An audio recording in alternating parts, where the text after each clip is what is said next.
여호수아가 또 루벤 지파와 갓 지파와 므낫세 반 지파에게 말하여 이르되 여호와의 종 모세가 너희에게 명령하여 이르기를 너희의 하나님 여호와께서 너희에게 안식을 주시며 이 땅을 너희에게 주시리라 하였나니 너희는 그 말을 기억하라. 너희의 처자와 가축은 모세가 너희에게 준 요단 이쪽 땅에 머무르려니와 너희 모든 용사들은 무장하고 너희의 형제보다 앞서 건너가서 그들을 돕되 여호와께서 너희를 안식하게 하신 것 같이 너희 형제도 안식하며 그들도 너희의 하나님 여호와께서 주시는 그 땅을 차지하기까지 하라. 그리고 너희는 너희 소유지 곧 여호와의 종 모세가 너희에게 준 요단 이쪽 해 돋는 곳으로 돌아와서 그것을 차지할지니라.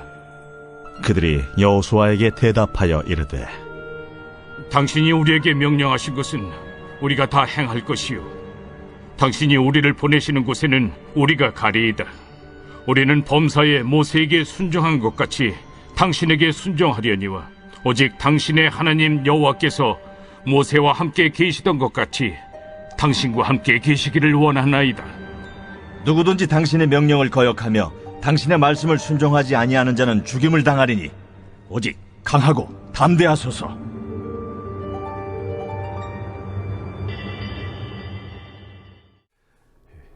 오늘은 2월 19일 금요일입니다. 하나님께서 여러분 가정 안에 평강과 은혜를 주시기를 바랍니다.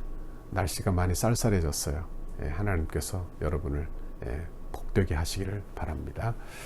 오늘은 여호수아 1장 12절에서 18절까지 말씀을 같이 묵상하도록 하겠습니다. 어떤 전쟁이든지 선발부대라는 것이 있죠. 그리고 선발부대는 가장 위험한 임무를 띠게 되는 것입니다. 그래서 군인들 중에 가장 용감하고 전투력이 가장 높은 사람들을 택해서 선발부대를 택하게 되는 것입니다. 그런데 오늘 본문의 여호수아서를 보니까 여호수아는 어떻게 하느냐? 그는 전투력이 뛰어난 부대를 선발해서 그 가나안 백성들과의 전투에서 이기는 것보다 먼저 이스라엘이 하나 되는 쪽으로 선택하고 있음을 보게 되는 것입니다. 그래서 이미 요단 동편에 기업을 얻은 지파, 두 지파 반을 앞장 세워서 그 일을 감당하게 하는 것을 보게 되는 것입니다. 12절과 14절 말씀을 같이 한번 보겠습니다. 여호수아가 또 루벤 지파와 갓 지파와 므낫세 반 지파에게 말하여 이르되 여호와의 종 모세가 너희에게 명령하여 이르기를 너희의 하나님 여호와께서 너희에게 안식을 주시며 이 땅을 너희에게 주시리라 하셨나니 너희는 그 말을 기억하라. 너희의 처자와 가축은 모세가 너희에게 준 요단 이쪽 땅에 머무르려니와 너희 모든 용사들은 무장하고 너희의 형제보다 앞서 건너가서 그들을 돕되 이렇게 말씀했습니다. 여기 보니까 누가 선발대가 됐느냐? 루벤 지파와 갓 지파와 그리고 므낫세 반 지파, 이 동편에서 자기 땅을 이미 차지했던 지파인 이 두 지파 반이 지금 앞장서서 그 일을 감당하고 있는 것을 보게 되는 것입니다. 어찌 보면 이미 땅을 차지했으므로 앞장서서 위험이 있는 그런 선발대로 참석할 이유가 없는 지파들이죠.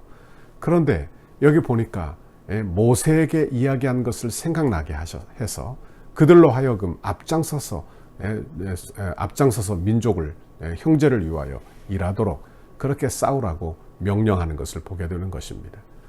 어찌 보면 참 위험한 그런 명령이라고 말할 수도 있겠어요. 왜? 여호수아는 이제 막 지도자가 되지 않았습니까? 그런데 이렇게 위험한 명령을 내린다면 아마 두 지파 반이 반란을 일으킬 수도 있는 일이 아닐까요? 그런데 여호수아는 사람을 두려워하지 않고 하나님을 두려워하므로 모세가 명령한 그 명령을 그대로 그들에게 명령하는 것을 보게 되는 것입니다. 모세는 어떤 사람이었습니까? 그는 하나님의 말씀에 충실한 사람이었어요. 마찬가지로 여호수아도 역시 하나님의 말씀에 충실하였기에 모세의 말, 곧 그 말을 하나님의 말씀으로 받아 그 말씀을 그대로 그들에게 준수할 것을 명령하고 있는 것입니다. 여러분, 이스라엘 백성들은 여호수아를 지도자로 두려워하게 되지요. 그리고 그를 업신여기지 못하게 되는 것입니다. 그리고 또 한 가지, 여호수아가 이렇게 한 것은 이스라엘은 모두 하나라는 그 점을 분명히 하기 위해서라 하는 것입니다. 그러니까 어떤 일을 하기 전에 앞서서 온 이스라엘 백성들이 하나 되어 그 일을 하게 하셨다. 그런 말씀입니다. 15절 말씀을 보십시오. 15절에 여호와께서 너희를 안식하게 하신 것 같이 너희의 형제도 안식하며 그들도 너희의 하나님 여호와께서 주시는 그 땅을 차지하기까지 하라. 그리고 너희는 너희 소유지 곧 여호와의 종 모세가 너희에게 준 요단 이쪽 해 돋는 곳으로 돌아가서 그것을 차지할지니라. 이렇게 말씀하고 있습니다. 이게 뭘 의미하느냐? 우리 모두는 하나다. 그런 의미입니다. 그래서 너희가 안식을 했던 것처럼 이스라엘 백성 모두가 안식할 때까지 너희는 형제들을 도와라. 이렇게 말씀하고 있는 것입니다. 여러분, 한쪽에서 열심히 죽을 각오로 싸우고 있는데 너희들만 땅을 차지했다고 해서 편안히 있다면 그것은 한 몸됨, 한 지체됨을 깨는 일이 될 거예요. 그러므로 여러분, 구약의 이 공동체는 구약교회, 광야교회, 구약교회와도 같은 것입니다. 그러니 구약교회에서 성도가 교회 일에 무관심하는 것이 아니라 모든 일에 한마음 되어 그 일을 감당하게 하는 것, 이것이 바로 하나님의 뜻이라는 것을 알게 되는 것입니다. 여러분, 만약에 이 루벤 지파와 갓지파와 므낫세 반지파가 다른 지파들이 싸울 때 무관심했다면 어떻게 됐을까요? 아마도 하나님이 주시는 복을 누릴 수 없었을 것이며 하나님 나라의 주역으로 세워지지 못했을 거예요. 그 지파는 아마 하나님 나라에서 잘려 나갔을 것입니다. 그런데 여호수아의 말에 전폭적으로 순종하고 있는 그 두 지파 반들을 보게 되는 것입니다. 교회가 어떤 곳인가? 교회가 어떤 곳인지 우리는 잘 묵상해야 합니다. 각자 알아서 신앙생활 감당하고 나는 상관하지 말라, 이런 것이 교회의 모습은 아닐 것입니다. 교회는 서로가 서로를 대할 때 형제로, 그래서 무관심하는 것이 아니라 사랑으로 기도해 주는 곳이 바로 교회입니다. 그러므로 교회가 어떤 일을 할 때 여러분 관심을 가지시고 그리고 참여하시고 그리고 형제로서 또 같은 책임을 지시고 그렇게 감당하는 여러분의 신앙생활이 되기를 바랍니다. 왜요? 교회는 그렇게 세워지니까요. 교회는 그렇게 세워져야 하니까요. 여러분, 우리 교회가 건축하는데도 이렇게 여러분이 자원하는 마음으로 다 참여할 수 있는 은혜와 복을 주시기를 간절히 바랍니다. 16절에 보니까 그들이 여호수아에게 대답하여 이르되 당신이 우리에게 명령하신 것은 우리가 다 행할 것이요 당신이 우리를 보내시는 곳에는 우리가 가리이다. 이렇게 말을 해요. 그러면서 그들이 여호수아를 향하여 이런 말을 합니다. 17절 18절에 보면 아주 은혜되는 말이 나와요. 우리는 범사에 모세에게 순종한 것 같이 당신에게 순종하려니와 오직 당신의 하나님 여호와께서 모세와 함께 계시던 것 같이 당신과 함께 계시기를 원하나이다. 누구든지 당신의 명령을 거역하며 당신의 말씀을 순종하지 아니하는 자는 죽임을 당하리니 오직 강하고 담대하소서. 그래요. 여호수아가 얼마나 힘이 되었을까 생각을 해보게 되는 것입니다. 이제 막 지도자가 되었어요. 그런데 그들에게 어찌 보면 어려운 명령을 내린 것입니다. 너희들은 가족을 다 떠나 이제 전쟁에 앞장서라. 너무나 어려운 명령이에요. 그런데 그들이 전적으로 순종하고 순복하면서 하는 이야기가 당신은 당신의 말에 청종하지 않는 사람은 죽임을 당하리라 하며 당신은 오직 강하고 담대하소서. 우리가 돕겠습니다. 이렇게 말하는 거예요. 여러분이 지도자가 되었다면 여러분이 옆에 돕는 사람이 이렇게 있다면 얼마나 힘이 되겠습니까? 여러분, 이런 은혜를 여러분 모두에게 주시기를 바랍니다. 새해 여러분이 직장에서 어떤 일을 하든지 주변에 이렇게 돕는 사람들이 많기를 바랍니다. 하나님의 은혜를 주어서 이렇게 이렇게 루벤 지파, 갓지파, 므낫세 반지파 사람들이 여호수아를 도왔던 것처럼 여러분도 도와 주의 일을 감당하게 하기를 바랍니다. 여호수아도 인간인데 어찌 두려움이 없겠어요. 그런데 하나님께서 이렇게 돕는 천사를 일으켜 세워주시는 것입니다. 우리에게도 이런 은혜를 주시기를 간절히 바랍니다. 우리 교회 성전 건축하는데도 이렇게 저는 기도하고 있어요. 하나님, 돕는 천사를 세워주세요. 돕는 사람들을 곳곳에 세워주세요. 하나님께서 저는 믿지 않는 사람들까지도 다 이렇게 세워 주의 일을 감당하게 하시는 것을 믿습니다. 하나님께서 이런 은혜를 우리 모두에게 주시기를 간절히 바랍니다. 새해 여러분 나 혼자 일하는 것보다 하나님이 돕는 천사를 세워주신다면 얼마나 좋겠습니까? 우리는 하나님의 말씀에 순종자라는 사람 되고 또 하나님께서 가라 하시는데 그곳에 가서 힘을 다하여 일하는 사람 되고 그래서 하나님께서 여호수아에게 하신 것처럼 주변에 돕는 사람을 많이 세워 그들로 하여금 여호수아를 돕게 하시고 하나님의 나라를 세우게 하신 것처럼 우리에게도 이렇게 돕는 사람을 많이 붙여서 아름다운 교회 세우며 이 교회를 통하여 여러분과 가정이 복을 받기를 간절히 바랍니다. 이런 은혜를 저와 여러분에게 주시라고 간구하는 이 아침 되시기를 주님의 이름으로 축원합니다. 같이 기도하겠습니다.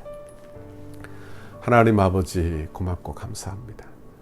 여호수아를 세워 주의 일을 감당하게 하시며 홀로 일하게 버려두지 아니하시고 돕는 사람들을 옆에 붙여서 힘을 다하여 아버지 격려하는 말을 통하여 주의 일을 감당하게 하시는데 아버지 감사합니다. 하나님 아버지 이렇게 주의 백성들이 어려운 이때에 하나님 처한 곳에서 직장에서 사업에서 돕는 사람들을 많이 붙여주세요. 오늘도 돕는 사람들이 많이 붙어서 하나님의 은혜로 돕는 사람이 있어서 수월하게 모든 일을 감당해내는 우리 성도들과 성도들의 가정이 되도록 주께서 은혜 내려 주옵소서. 우리 교회 성전 건축하는 이 일에도 돕는 사람을 많이 붙여주세요. 그래서 순적한 은혜를 주시고 자원하는 심령이 넘쳐나게 하시고 그래서 기쁨으로 감당하는 우리 교회 성전 건축도 되도록 주께서 복 내려 주옵소서. 오늘 하루도 힘을 내게 해주시고 용기를 주시고 지혜를 주셔서 오늘 하루도 믿음으로 승리하는 우리 성도들 다 되도록 복에 복을 내려 주옵소서. 감사합니다. 예수님 이름으로 기도하옵나이다. 아멘. 우리 교회를 향한 주님의 뜻을 이루소서. 성전 건축을 위한 백대 기도문 함께 읽고 기도하시겠습니다. 오늘은 금요일 교회와 영광스러운 미래를 위하여 함께 읽고 기도하시겠습니다. 덕소 교회를 통하여 수많은 영혼이 주님 앞에 돌아와 우리와 함께 기쁨으로 예배하고 그리스도의 신실한 제자들로 훈련되고 장성하여 민족을 치료하는 지도자로 재생산되게 하옵소서. 덕소 교회를 통하여 한국의 정치, 경제, 사회, 문화, 교육, 국방, 다음 세대, 가정의 모든 영역에서 주님의 소망을 나타내는 도구로 사용하옵소서. 덕소의 영적 부흥을 선도하고 나라와 민족을 섬기며 축복의 통로로 쓰임받는 덕소 교회 되게 하옵소서. 물질 숭배와 각종 우상 숭배를 척결하고 덕소와 남양주의 모든 교회와 아름답게 동역하여 하나님의 나라를 굳건히 세워가는 덕소 교회 되게 하옵소서. 탐욕과 무절제함, 음란과 부정, 우상과 이단으로 얼룩진 남양주의 영적인 오염을 거룩하게 정화하는 덕소 교회가 되게 하옵소서. 덕소 교회를 통해 이 지역이 은혜의 땅이 되게 하시고 동방의 예루살렘이 되게 하옵소서. 삶에 지친 이웃들에게 참된 안식과 쉼을 제공하는 영혼의 쉼터가 되게 하시고 주 안에서 자신들의 꿈을 발견하며 마음껏 꿈을 펼칠 수 있는 비전의 장이 되게 하옵소서. 건축이 진행되는 동안 더 많은 새 가족을 보내주셔서 영적 부흥과 외적 부흥을 경험하게 하시고 복음 전파의 열정이 살아나 이웃과 지역을 섬기는 교회 되게 하옵소서. 건축 기간에 다양한 은사와 잠재력, 섬김과 봉사, 헌신의 일꾼들을 많이 보내주시고 건축 이후에도 수많은 주의 일꾼들이 배출되어 지역과 이웃을 섬기는 교회 되게 하옵소서. 새롭게 세워질 건물을 통해 통일시대를 준비하며 다음 세대를 세우고 많은 불신자에게 복음을 전하는 생명의 공동체로 세워지게 하옵소서. 덕소회가 다음 세대를 주의 품으로 인도하는 전진 기지가 되게 하시고 이곳에서 세워지는 다음 세대들이 하나님을 아버지로 시인하며 예수님을 구주로 인정하는 신앙의 고백이 세워지게 하옵소서. 예수님의 이름으로 기도드립니다.